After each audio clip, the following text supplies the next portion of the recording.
Actualité littéraire et Oliviane de Lamberterie ici présente. On va s'intéresser au théâtre avec Jean-Philippe Viau. Cette semaine, nous vous avons sélectionné deux petits bijoux, a priori très différents, mais a priori seulement. Oui, à première vue, il n'y a pas de point commun aux deux spectacles qui suivent, et pourtant, en y regardant de plus près, la poésie et l'humanité qui transcendent dans l'un et l'autre apparaissent évidentes. C'est le cas tout d'abord avec cette pièce de Daniel Collas sur la vie d'un certain Charles Spencer Chaplin qu'il met en scène au théâtre Montparnasse. En tête d'affiche d'une brillante distribution, on y retrouve Maxime Daboville, Molière du meilleur comédien. C'était en 2015. Je suis sûr que je peux faire un bon film. Ouais, si c'est pas le cas, qui paiera les frais si les distributeurs en veulent pas? Moi? Cette pièce sur Charlie Chaplin traite essentiellement du rapport de Chaplin aux États-Unis, comment il devient la plus grande star et la première grande star mondiale, et comment, en même temps, les États-Unis vont se retourner contre lui. Moi-même né dans la misère, je me fais un devoir de prendre le parti des pauvres. Ce chapeau melon ridicule, personne ici ne porte plus un chapeau comme ça. C'est pour mon personnage, maman, tu le sais bien. Bon, quand même, tu as bien assez d'argent maintenant pour t'acheter des habits plus neufs.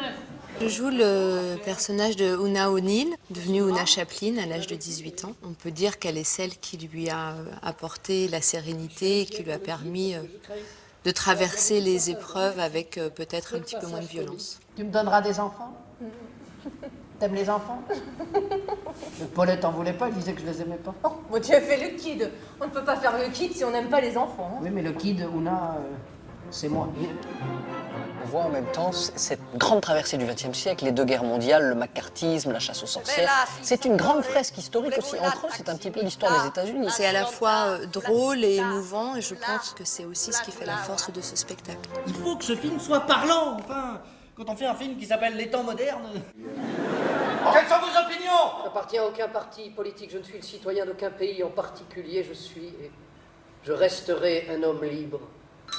Avec Hyacinthe et Rose de François Morel, ce sont nos souvenirs d'enfance qui ressurgissent avec émotion et appétit sur les planches du théâtre de l'Atelier, c'est à Paris. Aux côtés d'Antoine Salaire, son metteur en musique, Morel le poète, Morel le tendre et Morel l'espiègle ne font qu'un.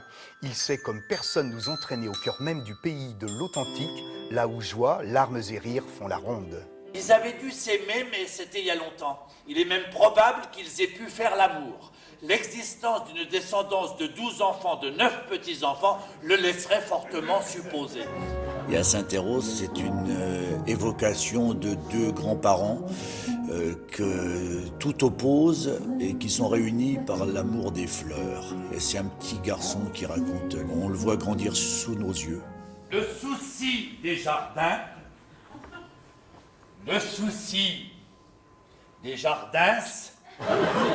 Alors le chien Adam, les mauvaises herbes aussi, je vais dire tout ça, c'est rien que des bondieuseries pour vieilles superstitieuses, de la bigoterie pour sorcières. Chaque évocation est un souvenir.